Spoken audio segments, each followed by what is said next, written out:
Assalamualaikum warahmatullahi wabarakatuh. Pada kesempatan video kali ini Budiana akan sedikit menjelaskan tentang bab 7 yaitu statistika.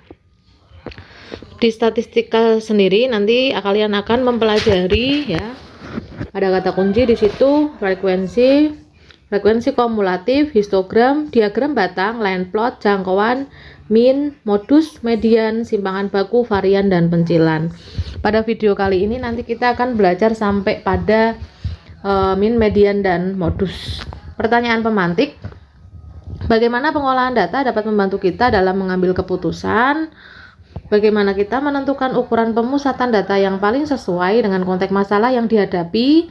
Dan yang ketiga, bagaimana ukuran pemusatan dan ukuran penyebaran dapat membantu kita untuk membedakan dua kelompok data. Untuk peta konsepnya, statistik sendiri nanti akan terbagi menjadi 4, ada diagram, ukuran pemusatan, ukuran lokasi, dan ukuran penyebaran. Pada video kali ini nanti akan sampai pada ukuran pemusatan. Diagram, ada diagram batang, ada histogram, ada line plot. Untuk ukuran pemusatan ada min, median, dan modus. Baik, saya mulai saja. Di sini ada kegiatan eksplorasi 7.1, penggunaan diagram batang untuk menganalisis data. Di sini ada data tentang frekuensi banyaknya pasien baru COVID-19. Nah, dari data ini sudah tersajikan minggu ke-1 sampai minggu ke-1 Desember 2020 sampai minggu ke-1 Januari 2021. Di sini pertanyaannya, dari tabel 7.1 di atas, pada minggu keberapakah yang mengalami rata-rata kenaikan jumlah pasien positif COVID-19 yang paling besar? Nah, berarti di sini yang kamu lakukan adalah mencari selisih ya, selisih kenaikan setiap bulannya, dan dia naik atau turun. Ya, kenaikan yang paling banyak berarti jawabannya adalah itu. Jadi dari data ini kita bisa mengambil keputusan. Ya, dari data ini kita bisa mengambil kesimpulan. Baik, lanjut. Nah, di sini ada diagram batang. Jadi dari diagram tadi, tabel tadi ya, bisa kita buat menjadi diagram batang seperti ini ya. Ya, ini diagram batang namanya. Selanjutnya ada histogram. Apa itu histogram? Ada beberapa tipe diagram. Diagram mana yang paling banyak untuk digunakan sangat tergantung pada data apa yang kalian miliki dan informasi apa yang ingin kalian sampaikan. Salah satu diagram yang dapat kalian gunakan adalah histogram. Histogram itu hampir serupa dengan diagram batang, namun berbeda dengan diagram batang. Nah, di sini ada contohnya pada gambar 7.1 dan 7.2. 7.1 itu menggambarkan histogram dan 7.2 menggambarkan diagram batang. Di situ ada letak perbedaannya. Batangnya saling berimpit ya kan. Untuk histogram, untuk diagram batang, batangnya saling terpisah ya, ada jarak tersendiri. Terus untuk histogram juga ada rentangnya. Jadi ada lama penggunaan. Misalkan di warna biru ini kamu lihat. Nah, di sini ada angka 0 sampai 4. Ya, berarti ini rentangnya antara 0 sampai 4 jam. Ya, lama penggunaan HP dengan banyaknya siswa ada 10. Ini sekitar 12 ya, 12 siswa. Ya, yang warna hijau, warna ungu, dan warna orange ya. Lanjut, ini ada interval tersendiri.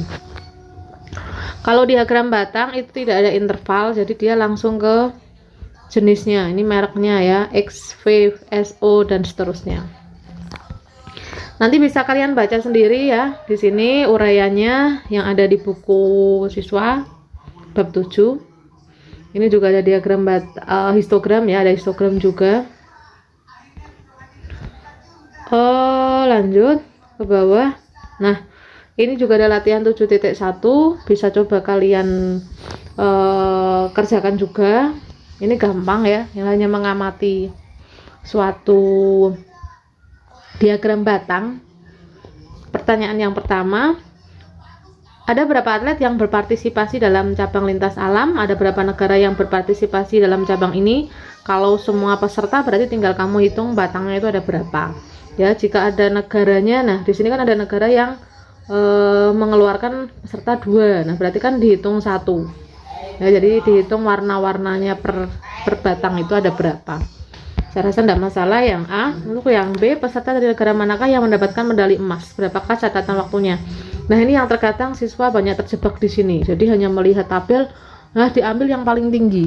Padahal ketika lomba lintas alam tentunya yang diambil adalah yang waktunya paling rendah. Jadi yang diagramnya batangnya itu paling rendah atau paling pendek ya. Di sini adalah yang paling pendek adalah Norway 1.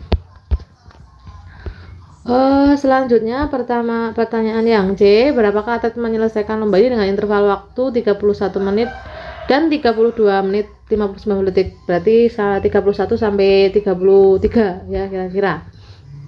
Nah, ini juga kamu melakukan pengamatan dari diagram batang ini ya, nanti kamu lihat yang rentang interval waktunya di situ itu ada berapa batang. Seperti itu, saya rasa juga tidak ada masalah. Yang D juga nanti coba kalian baca dan kalian jawab. Nah, di sini ada tabel distribusi frekuensi. Kalau tabel distribusi frekuensi berarti ada rentangnya. Ya, seperti ini ada rentang 27 sampai 28 menit 59 detik. Nah, itu nanti frekuensinya ada berapa? Ada berapa atlet? Nah, nanti didata satu-satu. Lanjut, ini ada diagram. Oh, ada histogramnya ya. Ada histogramnya, ini diagram distribusi frekuensi, ini histogramnya.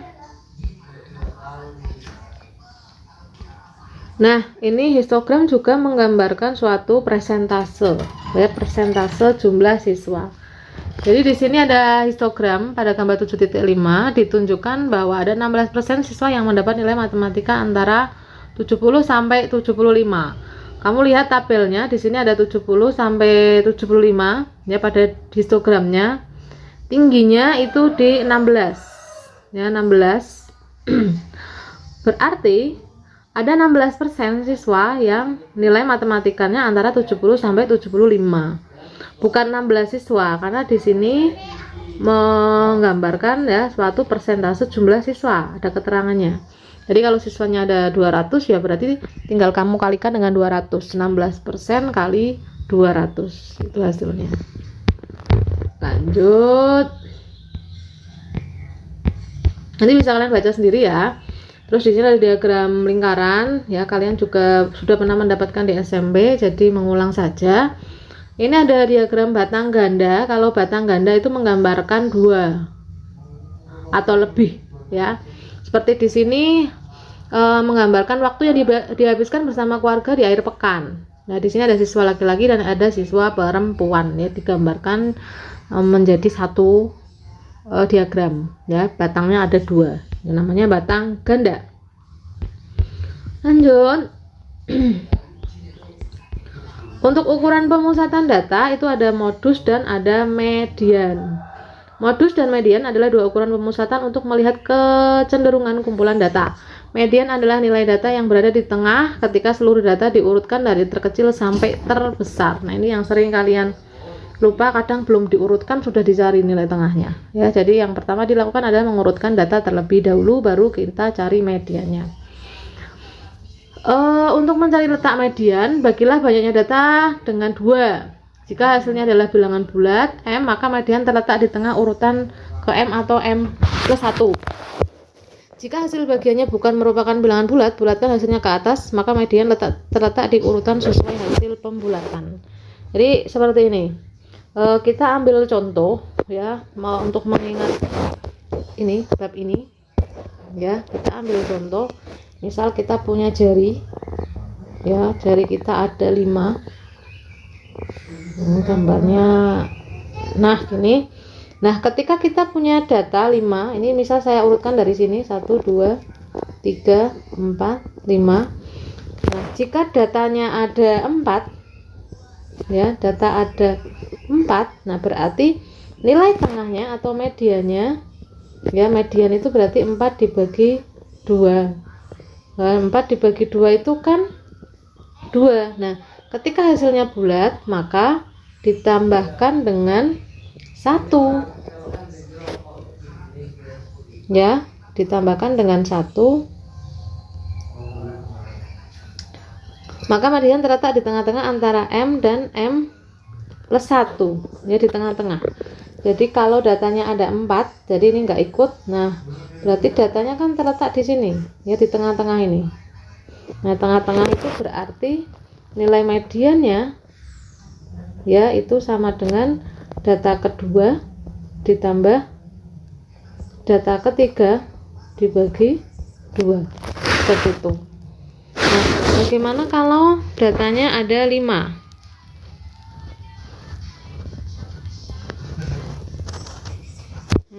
Kalau datanya ada 5, misal kita urutkan dari 1, 2, 3, 4, 5. Ya, kalau ini kan tadi hanya 4 saja. Nah, sekarang 5, jadi semua. Berarti rata-rata nilai mediannya letaknya nanti di sini, sudah kelihatan. Berarti mediannya adalah data ketiga, tengah-tengahnya. Dari mana? Dari 5 dibagi 2 itu kan 2,5. 2,5 kamu bulatkan, menjadi 3, berarti data ketiga, seperti itu, ya. Kita bisa menggunakan jari-jari kita untuk mengingatnya. Nah, kalau modus itu lebih mudah, karena modus itu tinggal mencari yang frekuensinya paling besar atau nilai yang sering muncul, ya, sering muncul, tinggal kamu lihat saja. Oke, lanjut. Nah, sekarang kita langsung ke soal saja. Ya, kita bahas soal. Nah, ini min kalau rata-rata saya yakin sudah bisa lah, ya, mencari rata-rata.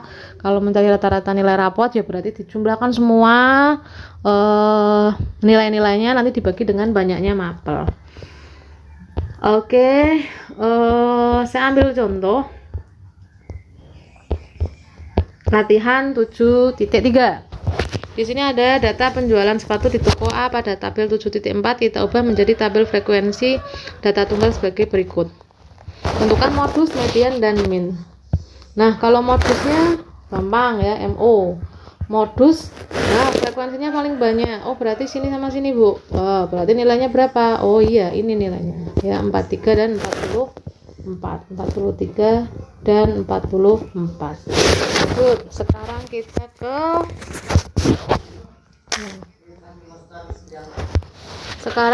kita ke median. Ya, median berarti kita cari tahu jumlah frekuensinya ada berapa, ya, banyaknya data ada berapa, kita jumlahkan frekuensinya.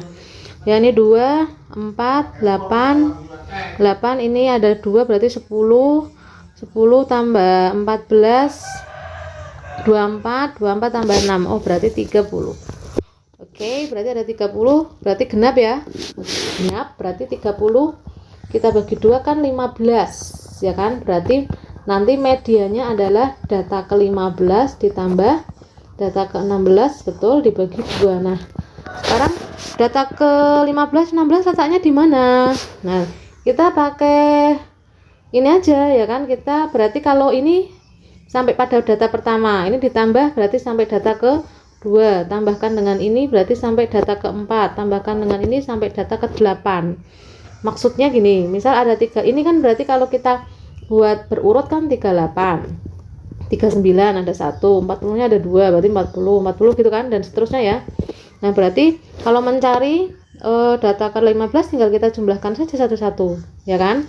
Nah, ini sampai sini 8 tambahkan 5 berarti berapa? 13. Oke, 13 ditambahkan dengan 7 berarti 20. Oke, berarti letaknya adalah di sini. Nah, berarti 43 untuk 15, 16-nya juga masih di situ kan. Nah, berarti hasilnya adalah 43. Oke, udah ketemu min. Nah, kalau rata-ratanya, ya berarti kita cari perkaliannya antara ukuran dengan frekuensi. Berarti 38 kalikan 1, 38, ya kan. Ini kalikan berarti 39, ini 80, ya. Pas 1 kali 4 berarti 164, ini 10, 210, ya. Oke, ini berarti 1, 2, 301, 82, ini 90, ini 46. Nah, kalau sudah kita jumlahkan semuanya, ini ya, kita jumlahkan semuanya berapa ya, akan diperoleh hasilnya adalah 1276. Oke, berarti min ya, min atau ME min ya, atau kita tulis seperti ini, rata-ratanya adalah 1276. Kita bagi dengan banyaknya frekuensi, ada 30, berarti hasilnya adalah 42,5 ya. Jadi silakan kalian asah untuk materi statistika ini ya. Yang keluar di tes itu sampai pada min, median, dan modus. Jadi silahkan kalian pelajari, kalian baca bukunya, buku yang pernah kalian download ya. Untuk materi tes besok itu ada barisan deret. Jadi kalian pelajari yang sudah Bu Diana berikan di barisan deret itu bermasalahnya apa saja. Nanti hal-hal serupa dengan itu yang akan keluar ya. Barisan deret nanti ada 5 soal yang keluar. Terus yang selanjutnya ada persamaan linier ya, sistem persamaan linier. Untuk pertidaksamaan linearnya belum. Jadi yang kalian pelajari adalah persamaan linier, bagaimana mencari dengan substitusi eliminasi itu ya. Permasalahan-permasalahan yang pernah Bu Diana berikan dari geprek bensu itu ya kan, kalian pelajari. Terus ada tongkat juga kalian pelajari. Selanjutnya permasalahan persamaan linear yang lain. Untuk persamaan linear ini lumayan banyak yang saya keluarkan karena ini menggali kemampuan aljabar kalian yang sudah pernah kalian peroleh di SMP, masih kita gunakan untuk menjawab permasalahan tentang SPL ini. Jadi ada 10 soal yang Bu Diana keluarkan. Lanjut untuk yang statistika ya, dari video ini kalian pelajari, nanti ada 5 soal yang kalian keluarkan, yang Bu Diana keluarkan. Selanjutnya untuk wawancaranya ya, jadi soal yang tertulis itu kamu kerjakan dengan sungguh-sungguh ya. Nanti akan Bu Diana tanya pertanggungjawaban dari apa yang sudah kalian kerjakan ya, jawaban dari salah satu soal yang ada di tes tertulis. Mungkin itu yang bisa Bu Diana sampaikan ya. Terima kasih, tetap semangat untuk belajar, semoga nanti diperoleh hasil yang memuaskan. Terima kasih perhatiannya, semoga selalu sehat ya. Wassalamualaikum warahmatullahi wabarakatuh.